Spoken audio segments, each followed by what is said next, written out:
All right. So I want to go ahead.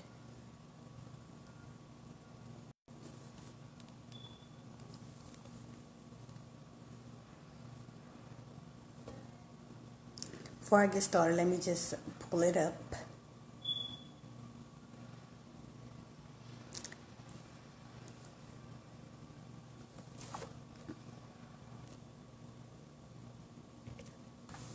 Okay. Give me just a moment.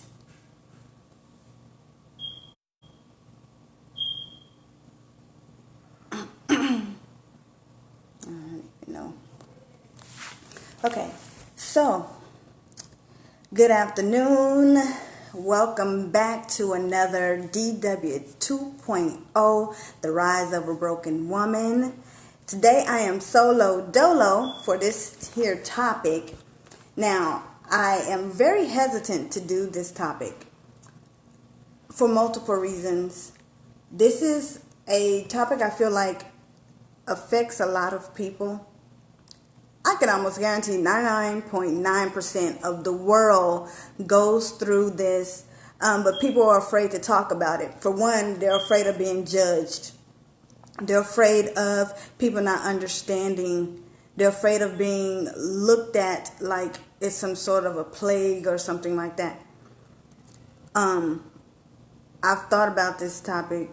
I would always see it go through my Facebook timeline about depression and how, people don't even realize how common it is. And I've been going back and forth with whether to do it or not. Tell my story, basically. Because of those things, the judgments and things like that. But I think my desire to help someone realize or let them know that they're not the only ones and they're not alone is bigger than the embarrassment that it may bring me.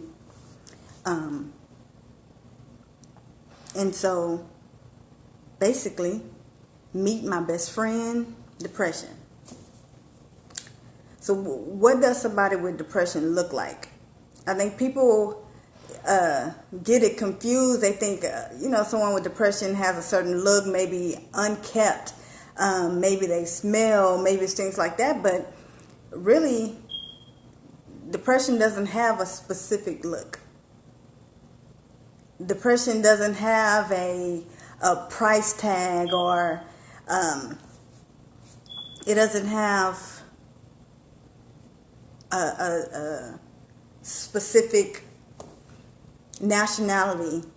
Now, of course, it does affect different ethnic groups, different than the other for multiple reasons, but it doesn't have, it's not prejudice. It doesn't stereotype. Depression is what it is. When did I realize that I had depression? My background is so... And I'm going to pause a lot because I have to think about what I'm going to say for this specific reason. Because with topics like this, you can either do damage or you cannot do it justice. And I really want people to understand what it is and how it affects the people that you care about and things of that nature. So when did I realize that I had depression? Now, this has stemmed back many decades. I'm 40 right now. I was very young. I went into the foster care system when I was about 5 years old.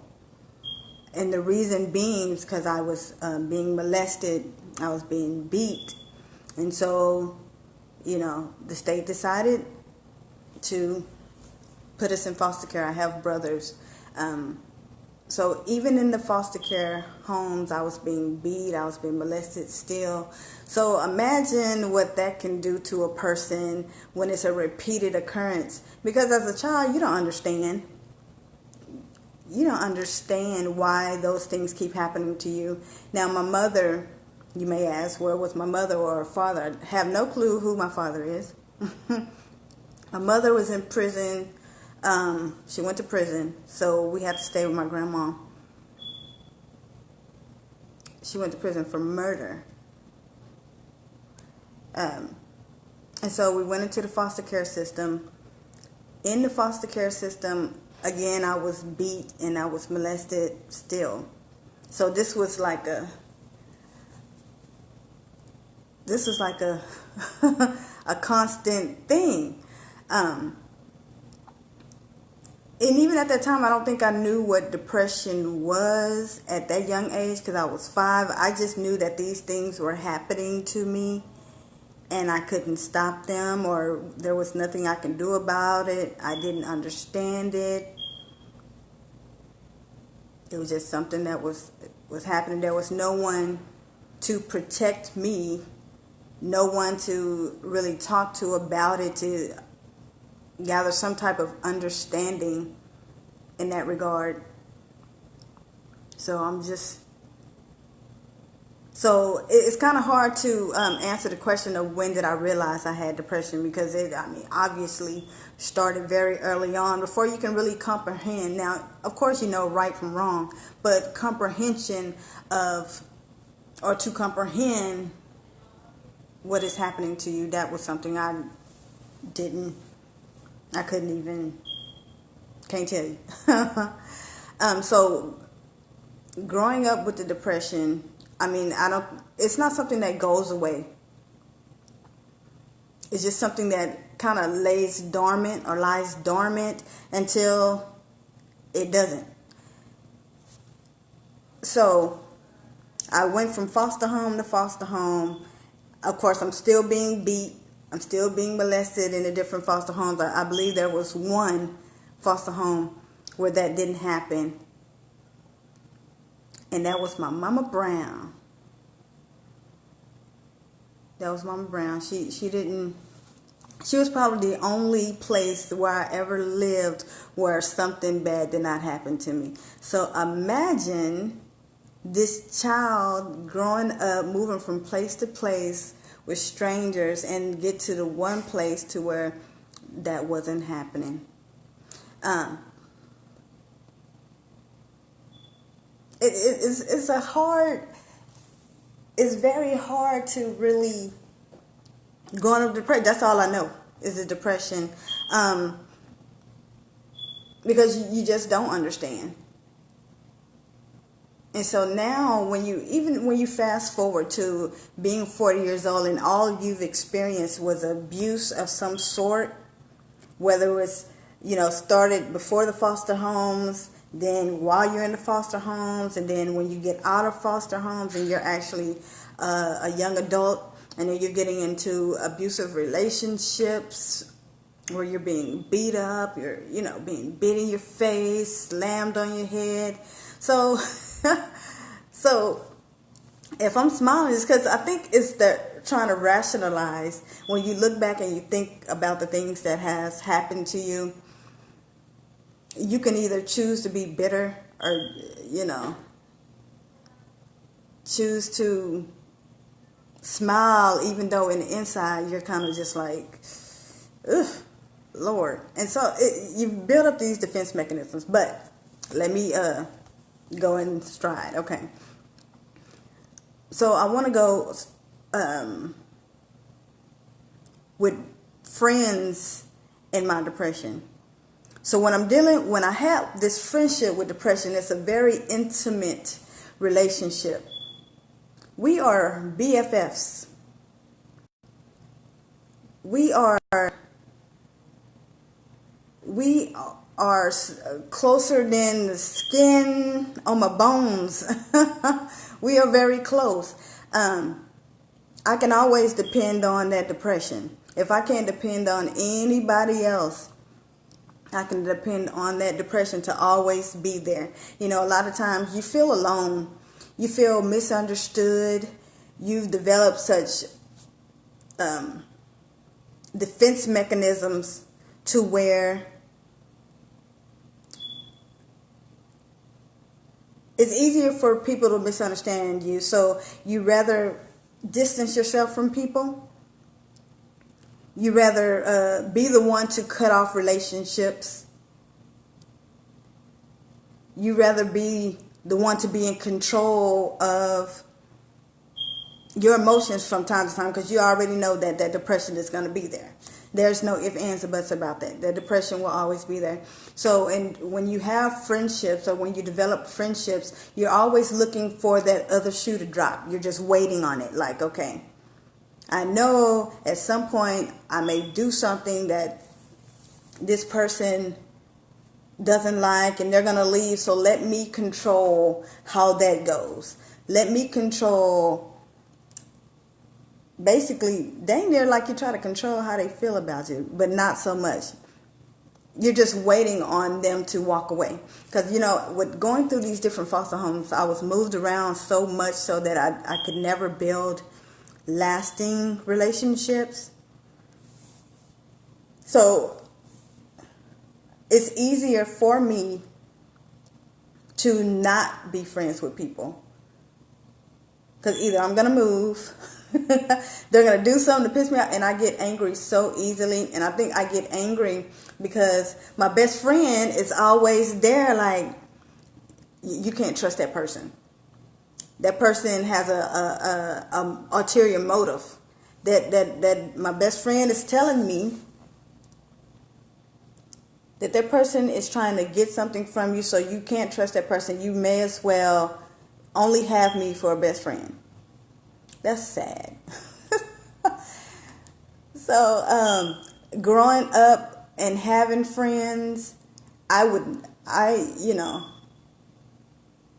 never be the one to apologize. Like, if something happened and we fell out, I would never apologize first. Because I'm like, I done been through so much to where if you think about it, have you ever sat and thought about what you want in a friend? So I've sat there and I've thought about that, and I try to make sure that I embody that.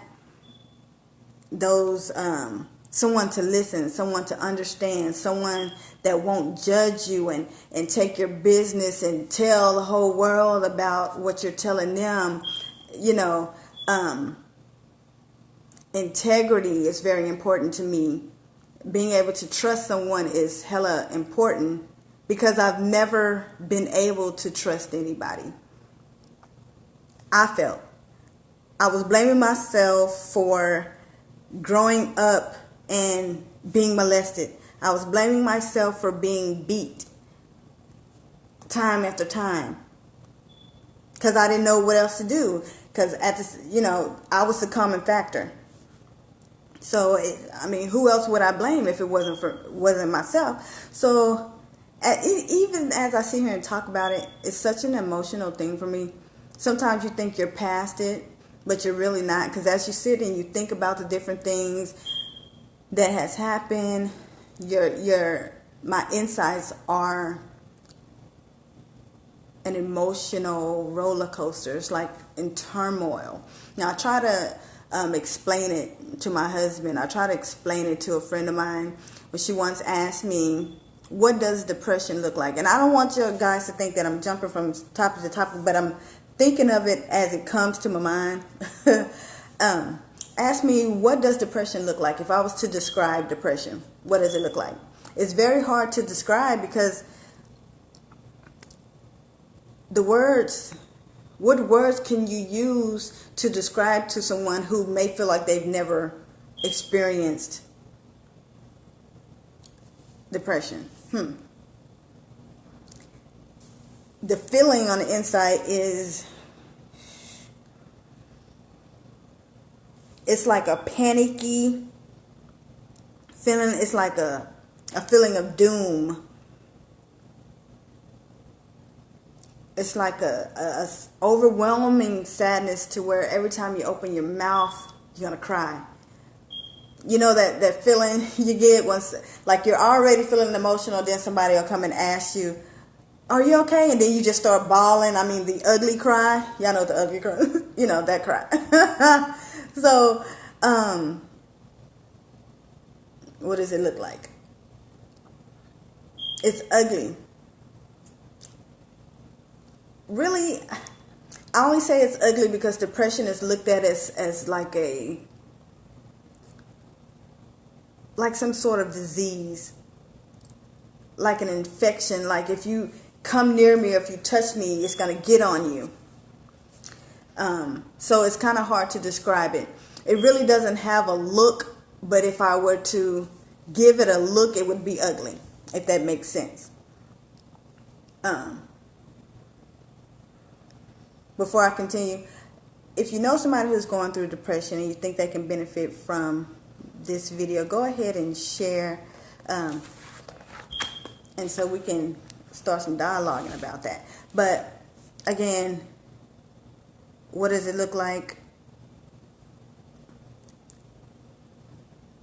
It can be so debilitating to the point to where you feel like it would be easier not to exist. And that's my favorite analogy, or that's the one, my go-to.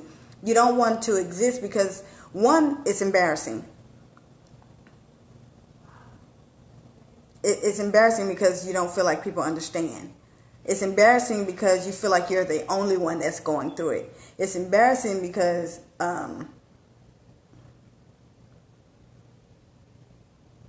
sometimes you can't pick yourself up, or you can't get out of that funk. It's a funk that convulges down on you. It's just, it beats you down. It's literally like you're fighting someone. Like someone is just beating you. Even though the reason why you have depression, the beatings are a catalyst for the depression. I don't know how anybody else that has gone through depression, what it looks like for them, but I can only, again, it's very hard to describe it. The feeling of it, like I said, it's debilitating. It's I don't know. I can't even tell you. But again, with friends and the depression, since, I don't have a lot of friends purposely, because I feel like that's the only way to protect myself. That's the only way that I can avoid disappointment.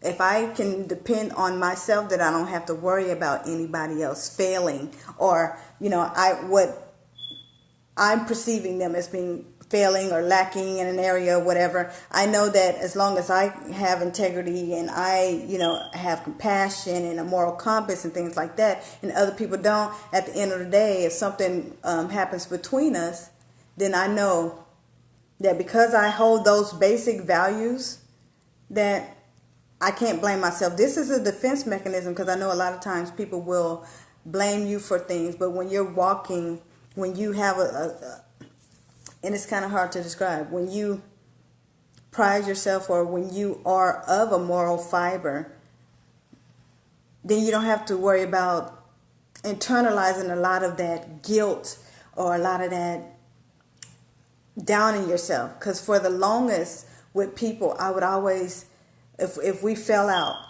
I would always blame myself, like, what did I do? What could I have done differently? How could I be a better person so that this person will like me, or that person? And after years and years of doing that, I didn't know who I was. I don't think I ever knew who I was, because, the beating started early on. And so growing up and through the years of dealing with that, I had to find a way to protect myself. So much so that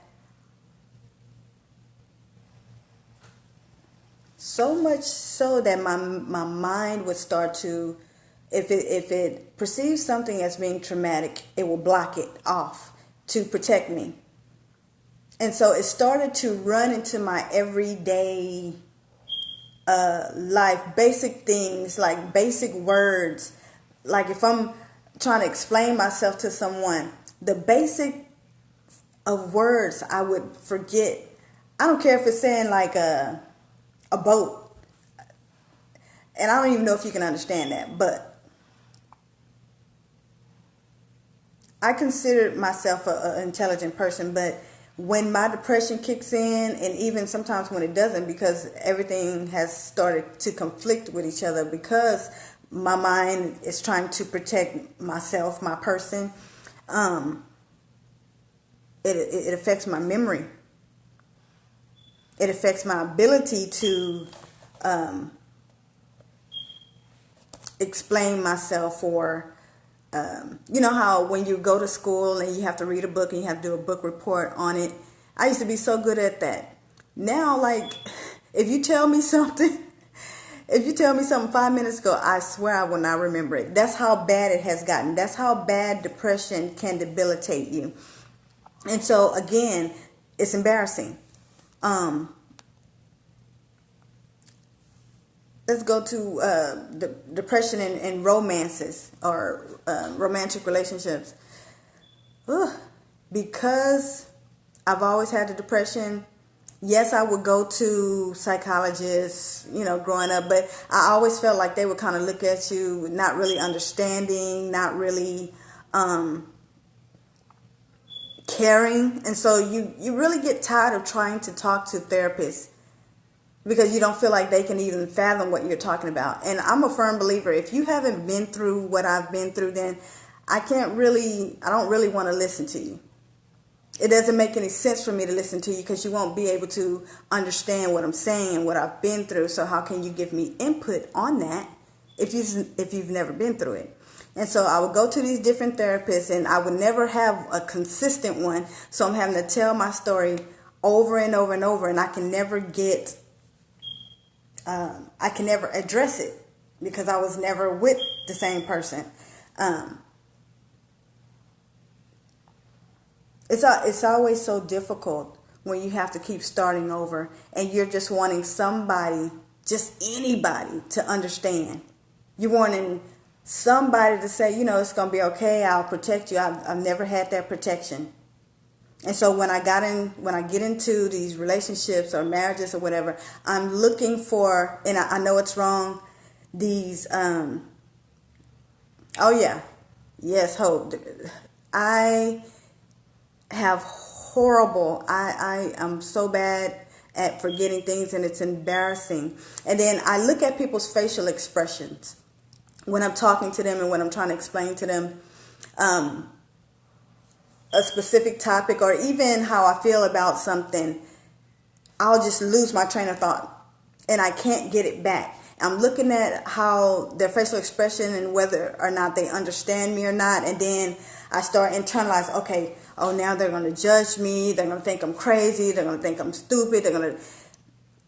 I'm telling you, depression is such a horrific. It's horrific. It's lonely. Did I say debilitating? Because I'm pretty sure I did. But back to trying to be in relationships when you have depression and they don't understand, and they feel like you should be able to come to them and say, listen, babe, I'm going through depression, and this is what I need. But it's hard. How do you tell somebody when you already feel like they're going to judge you? What words can you use to let somebody know besides, hey, I'm going through depression? Because they take it personal, like maybe you're cheating, or maybe, usually it's cheating. They always think you're cheating, but it's not that. I don't even know how to begin to tell someone, because all I'm thinking is I'm embarrassed. I'm embarrassed by it. I'm embarrassed because I feel like I'm the only one going through it. I'm embarrassed because it makes me feel crazy. I mean, it gets so bad to where it feels like I have tunnel vision. I can't see on the outside. Remember those little toys? I think they were called kaleidoscopes or something like that from back in the day. And you would look through them and turn the thing, and it had all of these colors. I wouldn't see colors. I would just see the tunnel. So it's like a funnel type thing. That's all you would see, and it would be so full of emotion. You can't. I mean, the only thing that would make me come out of the depression was if somebody say threaten my kids, and then it was like, oh, it's fight or flight. Now I'm trying to box you. So that was the only thing that would make me come out of depression. But because when you go through so many years, now we're talking about years upon years. I'm 40. I was beat before I went to foster care. I was beat while in foster care. I was beat up and molested after foster care, in relationships, So this was a constant thing. So something like that, is hard to turn all of the emotions from that off. People say you need to move on. You need to get over it. Even the people who abuse you, they tell you to get over it. If only it were that simple. It's not like when you're when you're born and everything. It's not like an assembly line, or you're at the grocery store and you're like, happiness, no, I don't want that. Joy, no. Depression, yes, I'll take depression. It doesn't work that way. It is not that simple. It's not something that, people ask for.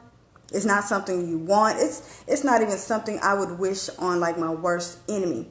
Although I do feel like at different scopes, everybody has depression at some point. Something happens, something traumatic happens to people that they can't see. There's just one of these words that should be simple, but I can't think of it. You feel like something happens that is so traumatic that your mind cannot even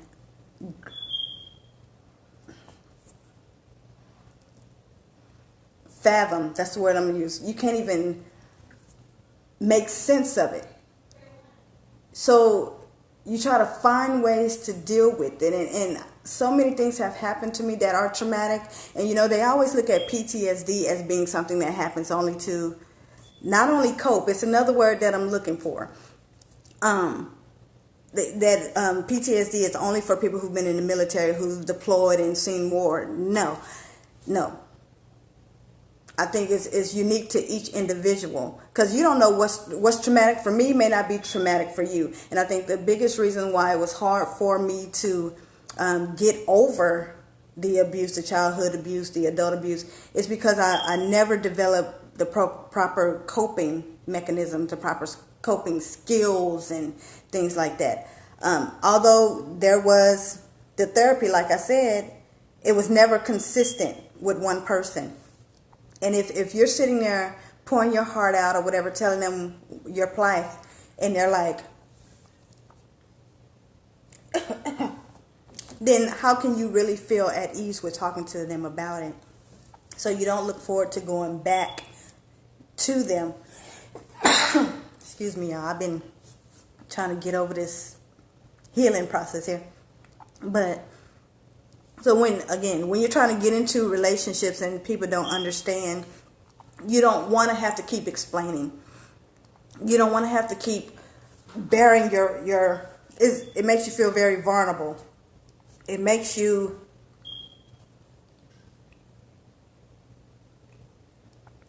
feel even more alone, even though you have somebody right there. You know that 9 times out of 10, if a person hasn't been through what you went through, they're not going to understand. And so rather than try to explain it to them time after time, you rather just do it by yourself. And you always have depressed people say, I feel so alone. But then at the same time, we're like, I'd rather just deal with it by myself, because I know you're not going to understand.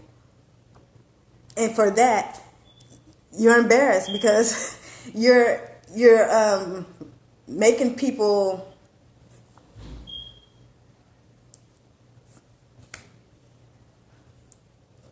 how can people try to understand if you won't take the time to explain to them?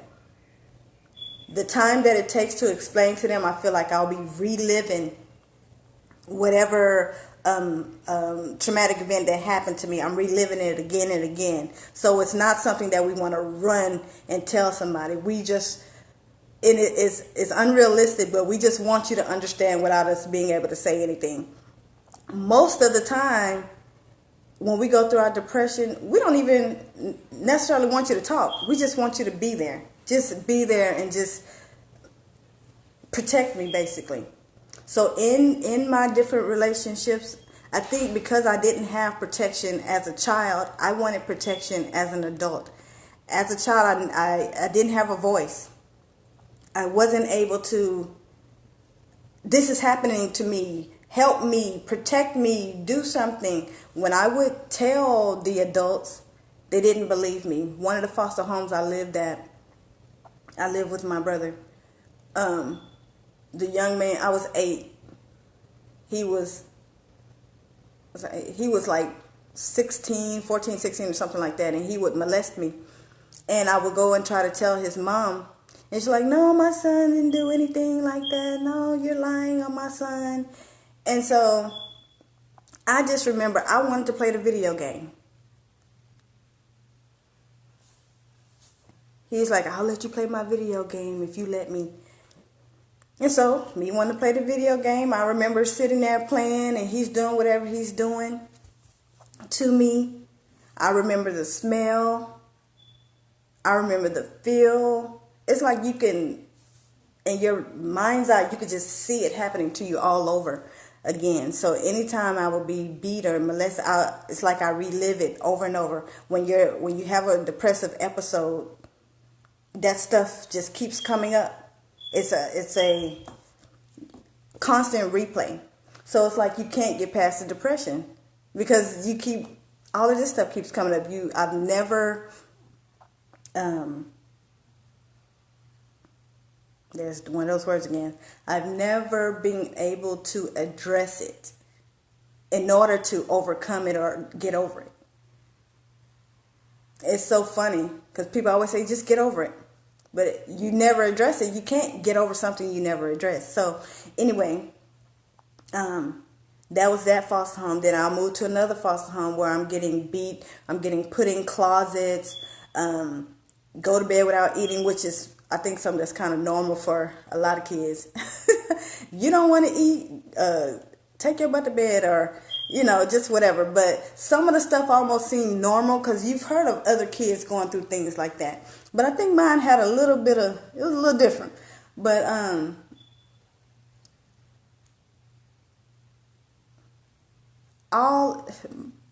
when I'm thinking of my past, all I can see is abuse.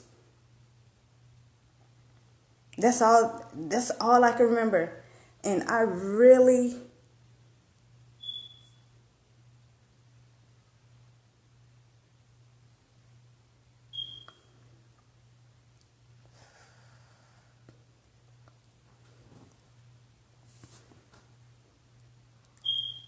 it's so hard because you don't want to cry. I feel like, and this is what I do. This is my defense mechanism kicking in. I feel like I'm Superwoman. I've always had to be Superwoman. Be strong. Solve all problems. Help everybody. If I be kind to people and do right by people, then that would be returned to me. And it seemed like that wasn't happening. I was, again, when my mind goes back to those tumultuous times, I feel like the way that I can get over it is by doing right by somebody else, taking care of people, nurturing people, being there for other people, when really I wanted people to be there for me, help me through it. It's kind of selfish when you think, it's selfish when you think about it, but at the same time, it's like, in order for me to heal, I feel like I have to help other people. So in my relationships, I would always get with people that I felt like I could save. It was something about them where I felt like all you need is love. All they need is love. At the same time, that's all I wanted. But I'm going to give it to you so that you can give it to me, and I can heal, and I cannot feel alone, and I cannot feel scared and things like that. But in most of the relationships I've ever been in, except now, I've always been beat up. And I had one of the guys who beat me up, he apologized. But I guess that was with the mindset of, okay, I've apologized, now get over it. Okay. Wait on it. I'm not a very forgiving person. Matter of fact, and as much as I try to, my faith, my spirituality, my faith, as much as I try to have that, it's very hard for me to forgive people because it's because of that past. I feel like it's a weight on me, and I'm just so angry about it to where it's hard for me to forgive people because I feel like I try to do right by people and treat people right, and when they don't, when they have the audacity, the audacity to mistreat me, I don't forgive people. It's so funny because I may not remember a lot of things, but I'm gonna remember how you made me feel. And so, although I may still talk to you as a friend, as a lover, whatever, in the back of my mind, I'm going to remember that you made me feel a way that took me back to those times where I was being beat or I was being molested. I'm always remember it. That's what depression gets, boy, I tell you. See, that's why I call her my best friend. She's a her. Yeah. So it's very hard for me to maintain relationships, even though I have long relationships, 3, 4, 5 years. It's hard for me to maintain them, or because that person is always going to feel like I really don't care about them. They're always going to feel like, well, damn, you act like you don't care from here or not. And it's not that. Is that it's easier for me because it protects me from when you decide you want to leave. It's a messed up way to be. It's a messed up thing for someone to come and try to be in a relationship with me because I'm always fighting to protect myself because I feel like I've never had anyone else to protect me. So it's not anything personal. It's just that's all I know how to do. So if you've ever been around me, if I've ever had a relationship with you, not counting the ones who beat me up, but ever been a friend to me or whatever, if you feel like I'm pushing you away, it's not something that I wake up one morning and say, well, I'm just going to be mad at this person. I'm just going to kick this person to the curb. I cannot help it. And when I say that and I think, people say, well, you're grown. You're 40 years old. You should be able to help it. It's not that easy. It sounds like it would be, but it's not. So I can apologize for it, but more than likely it's going to happen again where you're going to feel like you're not loved or you're not cherished or you're not wanted. What is that saying? Hurt people hurt people. I'm hurting. I've been hurting for a very long time. I've been depressed for a very long time. Like I said, it's not something that you want, you ask for. It's not something that you would wish on someone else because you get so depressed, so alone, so low to where the best thing for you, you feel the best thing for you is just not even to exist. And in a nutshell, or just to be blunt, suicide. Suicide always seems like the easiest route when you're going through that depression. When you're trying to work, when you're trying to do a job. Here, I used to work at the VA. I started taking this medicine because, as women, we're always trying to fit the picture of what society says is beauty and what other, your peers say is beautiful, and so we're trying to lose weight and we're trying to do this. We're trying to enhance our bodies, whatever. Get the weave and whatever. And so I started taking this weight loss medication, but it had an adverse reaction to me. I have went to a licensed counselor. Like I was saying, when you're talking to them and you're trying to express yourself to them and they're like,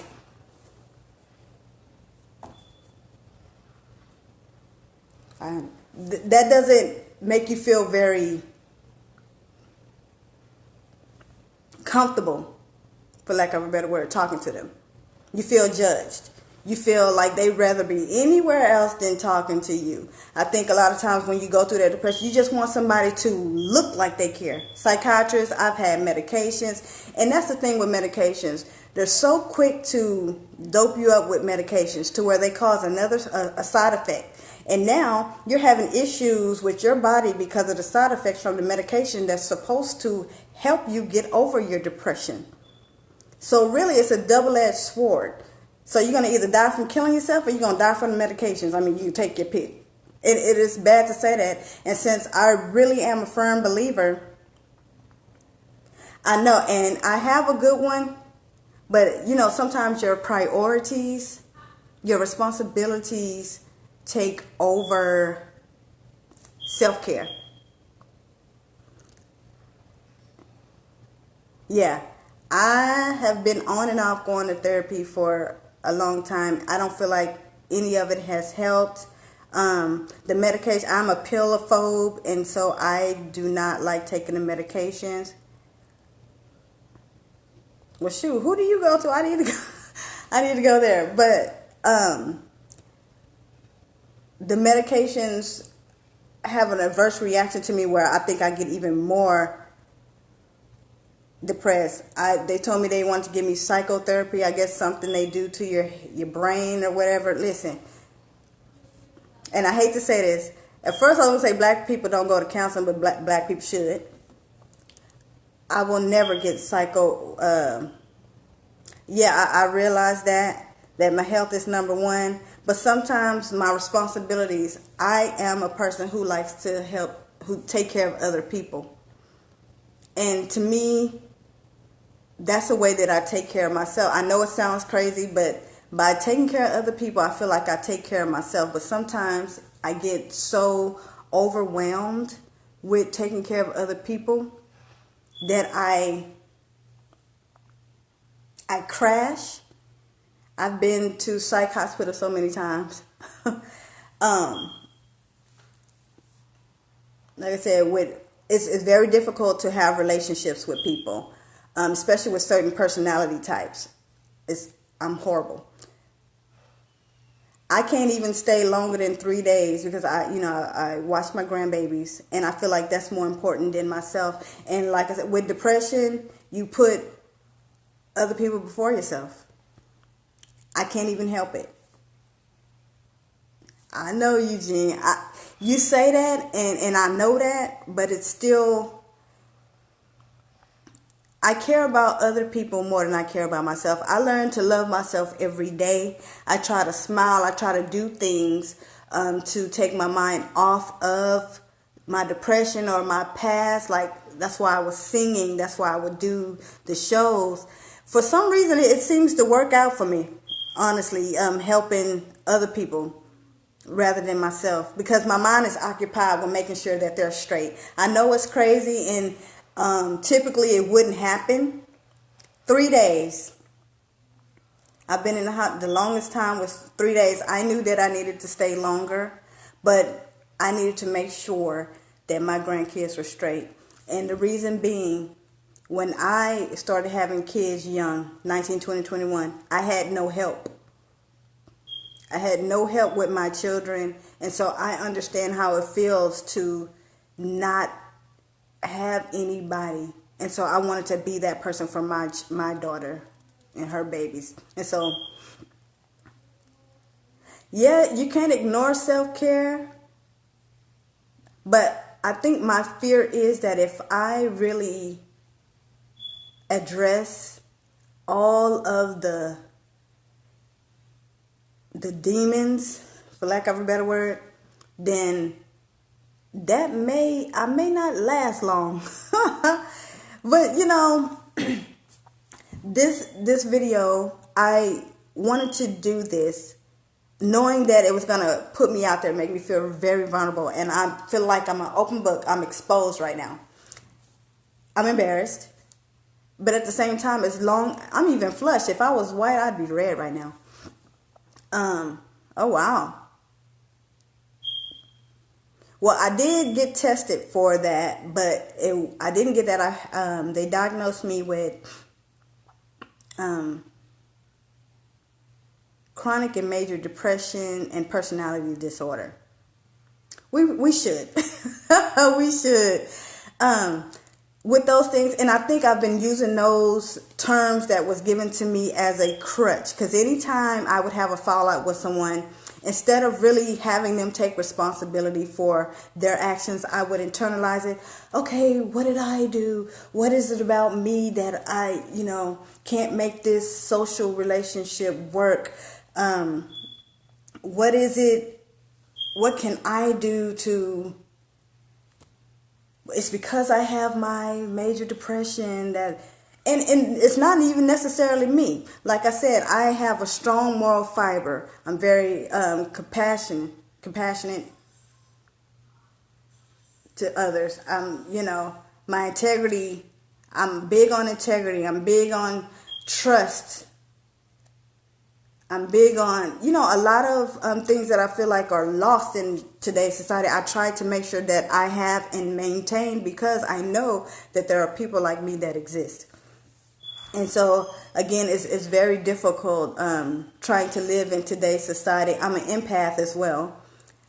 I feel everybody's energy. And so, I'd rather not be around people, because I don't want to feel that energy, especially if it's negative. Yeah, I'm always going to take responsibility for myself. I'm always going to accept. And really, I'm trying to embrace my depression, which is this right here. Doing this video helps me to... I don't think you can ever really heal from depression. I think it's going to always be something that's there. But I do feel like you can embrace it. I do feel like you can work within the confines of what you can do, the person that you can be. So... again, with doing this video, it does leave you exposed. But there are so many people. There are some groups Facebook groups that I belong to, where it's a constant thing. People are depressed. People are looking for help and looking for answers. I don't think there's a right or wrong answer in regards to depression and being suicidal, things like that. I think that when you have, you can talk to people and know that you're not alone. You can overcome it so that you can live a normal life.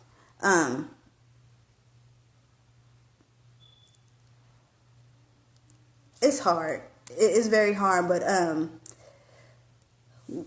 and I put some points out here as far as I want to go back to working with the depression.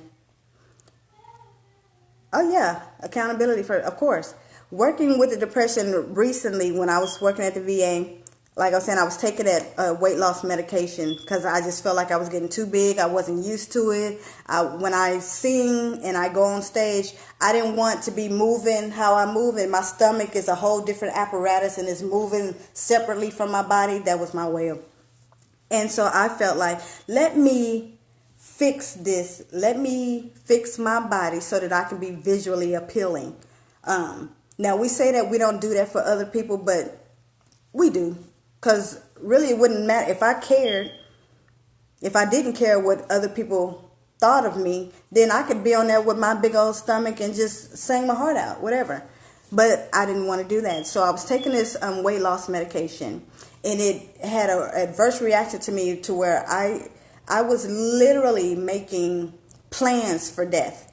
I was... Okay, let me get my life insurance in order. Okay, I'm going to make sure the house is paid. I'm off. I'm going to make sure my kids can bury me. This is how I was thinking. Oh yeah, I gained weight with the medications as well. That was one of the reasons. I love my family, but I didn't care. I know that makes no sense, but it does to me. Someone who's depressed, it'll make sense. You love everyone that you love, but at the same time, you don't love them enough not to want to be here, to want to exist, to want to keep on living. It is easier for you, the depressed person, to just, you know what, y'all will be okay. This world is just too much. I can't handle it. I don't want to be here. And so I was I didn't have an active plan like I'm going to go and shoot myself or stab myself or anything like that. But the thoughts were coming. They were accosting me like, and I couldn't help it. I couldn't stop it. I couldn't talk to my husband. I think I talked to my kids because they've been witness to my episodes. And so I went and sought help from my psychologist. Yeah, I was very suicidal. I went and sought help. I had to leave work to do that. And then you got to worry about people at your job. Oh, she left in the ambulance. You're embarrassed because you know that they're going to find out. You don't want to tell anybody. My supervisor had to call the suicide hotline for me. You know, there's no easy way for even another person, even if you go tell them, there's no easy way for them to handle you or handle it because it's so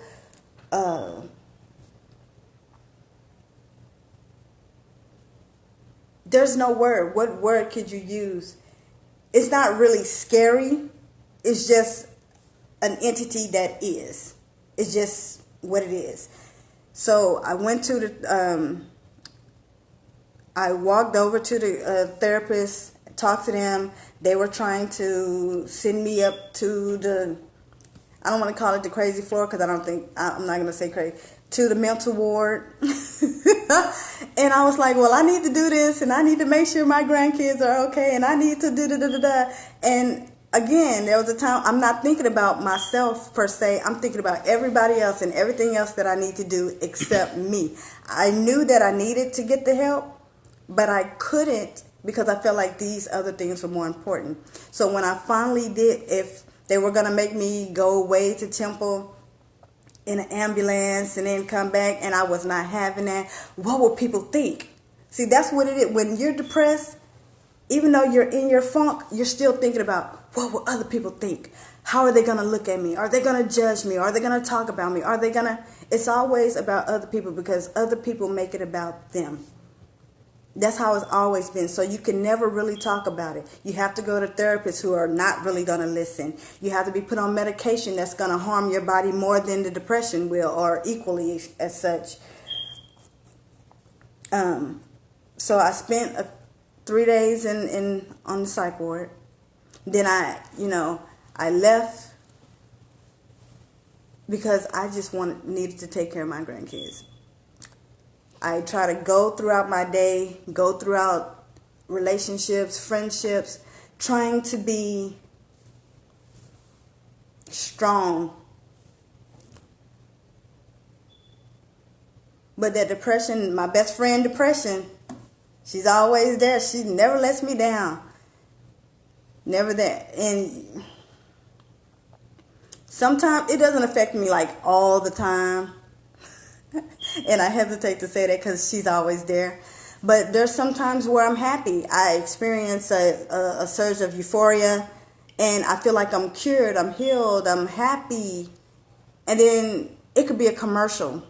It could be a movie. It could be someone just had something beautiful happen to them. I am such a crybaby. I'm very sensitive. And so with that, my defenses kick in. And then I'm mean. Oh, wait a minute, I'm showing emotion. Let me toughen up. Let me not allow people to see what they perceive as a weakness. Depression is considered a weakness for some reason. I don't want to say it's a weakness because that has such a negative connotation to it.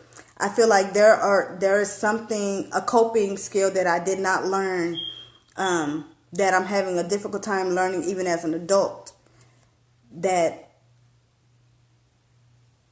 would, is what I need. And so again, and I keep reiterating, it's very difficult to talk to people about it because when you think of somebody with a mental illness, what's the first thing you think? Oh, that person is crazy.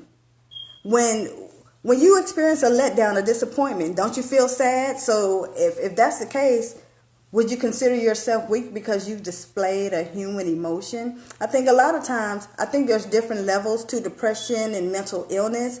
I don't think that it should all be categorized as being something so heinous and disease-like. It's a disease of the mind. Yes, you can overcome it, but it's going to always be there. But you have to cope with it.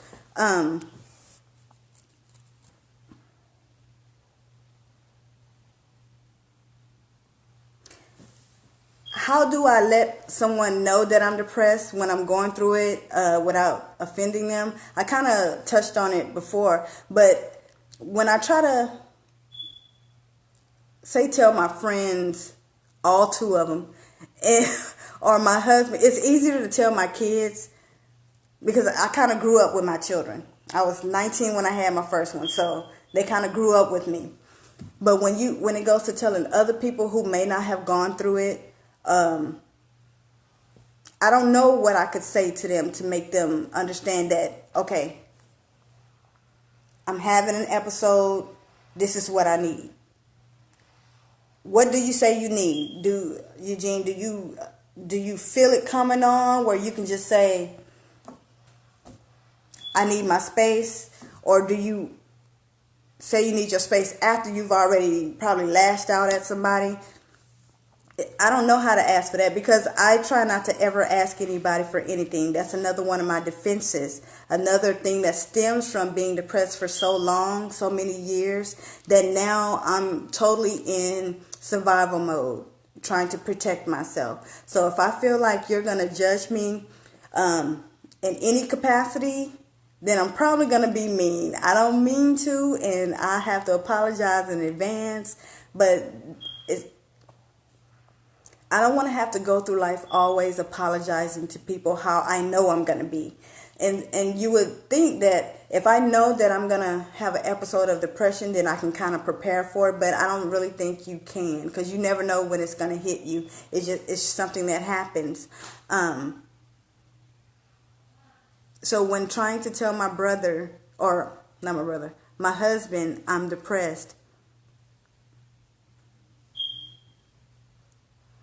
I don't know how to tell him. We've been together almost 5 years, and this is the first episode that I've had while he and I have been together, and I found it completely terrifying to tell him. I didn't want to tell him. I felt like he didn't deserve to know, only because I felt like he would judge me. When I went to the hospital, the only people I told was my daughters. I may have told a friend, I don't remember, but I did not tell my husband, which I owed him that much so he can be there. I didn't want him coming to the hospital. I didn't want any of that because I was embarrassed. One of the friends, I'm talking about Victoria, the way I met her, I was in the hospital. I was embarrassed. So when my daughter brought her up there to the hospital, all I'm thinking is, dang, I don't know this woman. You have her here at the most vulnerable, lowest point in my life, and I'm embarrassed. This was like 6-7 years ago. I was embarrassed. I wasn't thinking of someone's there because she didn't know me. So, but it's hard to tell people.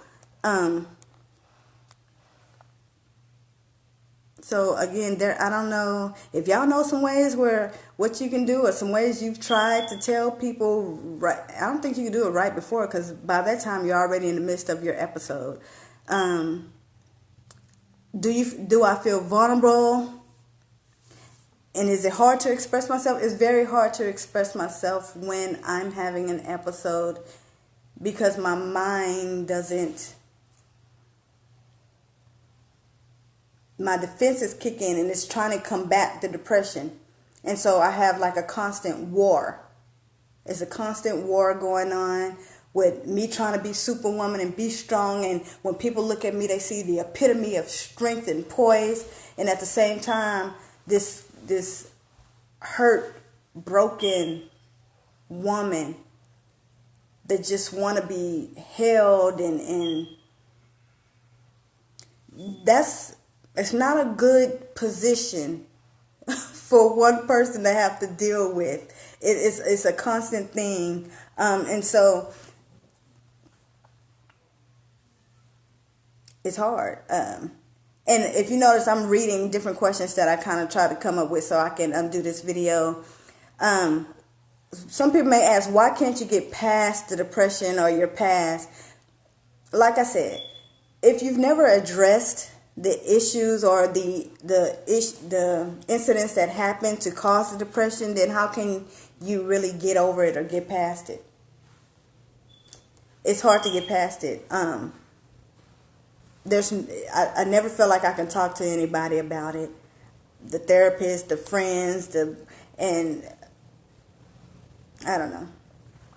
Some people may feel like people who are depressed are immature, or because they don't get over it or won't get over it, that they're immature.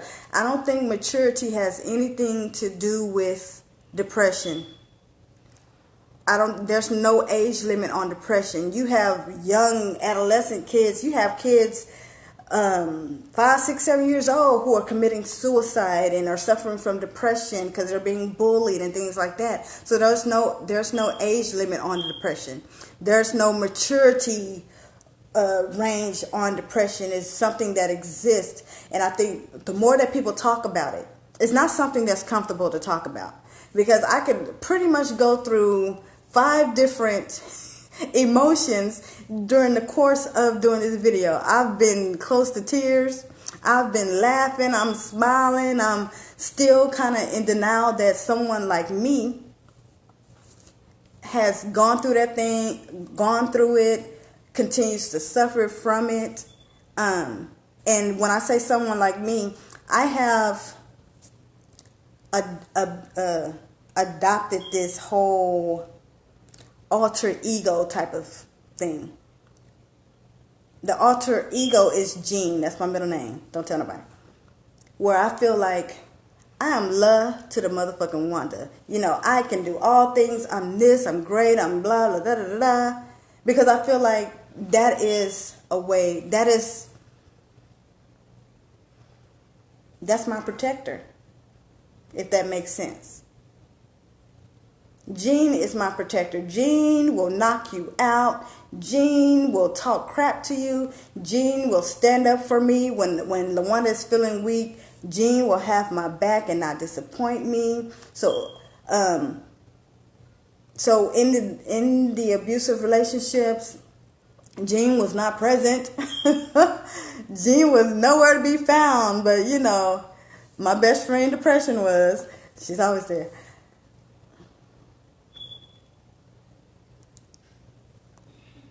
Y'all, you have no idea. And I'm pretty sure you don't. But this is not something that people are going to want to talk about, video about. Because even now, even with spending this over an hour talking about it, I still feel embarrassed. I still feel these emotions. I still feel. But if there's one person that can be helped by somebody being able to speak out on it, reveal the most intimate, the most vulnerable part of themselves to the world, whoever sees this video, I think that says a whole lot. And I applaud anybody. Videos that I've watched, I was very moved by somebody being able to speak on it, by somebody not being afraid to be embarrassed. If me being embarrassed or me feeling vulnerable or me speaking on depression from my experience and my point of view could save somebody's life because they now know that they're not the only one, then I will be an open sore for you. I will do that for you, because it needs to be talked about. It needs to be addressed. There needs to be better resources to handle things like the PTSD, the depression, the suicidal ideations. Suicide and depression a lot of times go hand in hand. Matter of fact, they're interchangeable in my opinion. Can you get over it? You can move past it. Yes, you can live a normal life as normal within your normalcy, because normalcy and being normal is in the eye of the beholder. It's going to be different for everybody. I don't want to sit and say that you're going to always suffer, always live a horrible life, always be this and that and the other because of depression. You can move past it to live somewhat of a normal life, but you're going to always have it. Stuff doesn't go away. The shit don't go away. Going through the foster care system,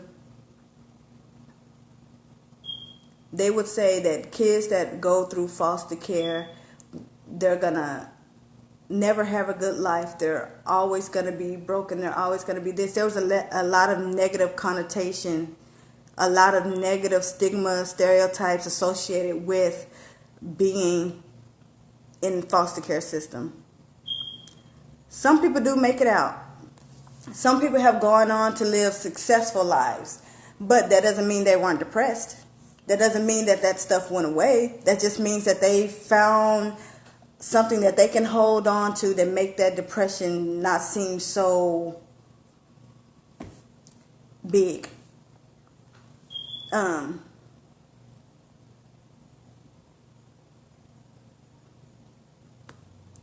Let's address this though.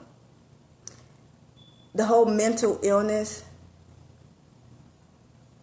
With mental, and you see a lot of people that kill people or doing these mass murders and things like that. They always say they suffer from mental illness. But what the thing is with that, when you have someone like me that suffers from mental illness, and I hate that word, who suffers from mental illness, depression, suicidal ideations, I don't want you to think of these people that are killing people and putting us in that same box. If you have mental illness, that means you're going to go kill somebody. It's not like that. And I really feel like they need to stop categorizing and lumping all as one, because it's not that. I'm not a psychopath. I'm a lover, not a fighter. I'm being goofy, sorry. It's not that there, like I said, there's different stages, there's different categories, there's different levels to this thing. And until, they've sent a man to the moon, but you can't find a plausible, here's one of those words again, a quality resource, a quality source, a quality solution to this thing called depression and mental illness outside of medicating somebody. I just feel like they're not trying that hard. And so every day that I battle with my significance, if I'm important enough, if I'm worthy enough, if I'm good enough to still live here in this world with it being like it is, I'm still looking at them like, God, y'all need to figure out something that can really help people. I'm like Kevin Hart right now. Help me, nigga. I'm sorry. Back to it. Do you feel like something is really wrong with a person when they suffer from depression? And think about wrong.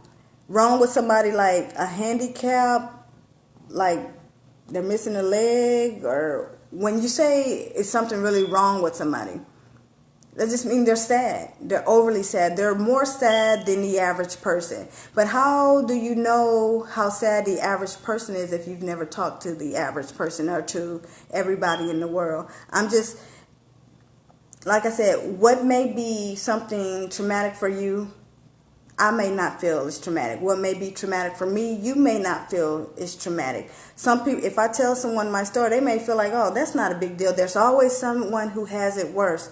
Well, listen, I'm not thinking about who has it worse. I'm thinking about what I'm going through right now. So it almost sounds messed up to say, though. I'm not thinking about what they're going through. I realize that they just got shot in the eye, but that I didn't get shot in the eye. I'm sad right now because of X, Y, and Z. My husband says, "You're not alone."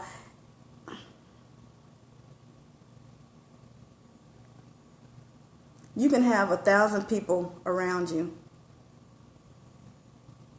and still feel like you're alone in it, because you're never going to feel like somebody understands. Even if they tell you they understand, you're never going to feel like they understand.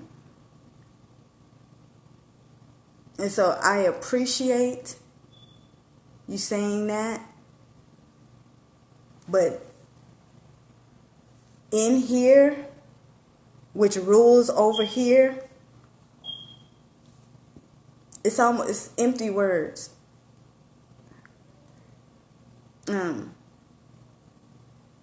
And so people don't talk about depression unless they have something negative to say, like that person's crazy or that person's this and that and the other. As long as we continue not to talk about it, not to address it, not to call a spade, or say that it exists, not to try to embrace people who are going through depression for whatever reason they are going through it, then a lot of us won't heal, because you have people constantly talking down on you because you go through depression. So when someone loses a loved one, they call it grief. They call it depression, but not as much as they call it grief. But to me, it's one and the same. It's all the same. Because you can grieve for years. So basically, you're depressed for years because of it. My brother Bobby died at 33 years old. This was back 2007. I had to take care of his business by myself. My mother had just got out of prison after almost 27 years. She didn't know us, but she was his power of attorney. So all of the decision making, they wanted to go to her. But she didn't know us. That was the hardest thing to have for anybody to ever have to do. So, like anybody who buries siblings and buries parents, when you're already depressed and you have to do something like that, it's like, I often think about how it was to have to take care of my brother. It's my brother. All I'm thinking is, dang, we've been through enough in our life. We've been beat. We've been moved from all of these different boys and girls homes and foster homes where we're being beat up and we're being molested and things like that, just for my brother to die from end-stage renal failure. And I remember him being in the hospital and he had this catheter in him. But I'm a person, I'm very touchy-feely, but not like in a perverted way. But I want to rub your face and clean. And I was cleaning him. And I went to raise, I don't know what made me raise up the cover. I don't know if I was getting ready to wipe his hands or what it was. But when I raised the cover up, he just had blood everywhere. And I remember calling nurse. And I'm like, my background is nursing, so basically I'm getting ready to go off. What the fuck? He had ripped his catheter out, and that's what made him bleed. But I remember going out in the hallway because I couldn't stand to see them trying to put it back in, because he's hollering, he's saying, "Wanda, why are you letting them do this to me?" And with me being a depressed person, I blamed myself for everything that he was going through. I blamed myself for his catheter coming out. I blamed myself for him bleeding. I blamed myself for him even dying. That's what happens when you're depressed. You blame yourself for things you cannot control. And so all of these years later, I think about that, and I can still hear him say, Wanda, why are you letting them do this to me? Help me. And it makes me crazy.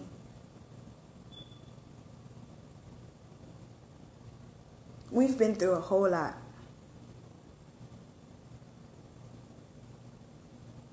And I know before it's all said and done, I will continue to go through a whole lot more because I haven't gotten past my depression. So for you people out there who are going through depression, you are not alone. I understand you. I hear you.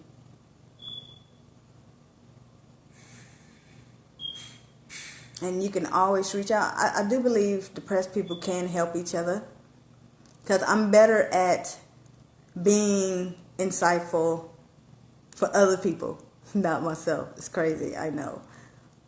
I'm better at that. It's easier than to address my heart's pain. It's easier for me.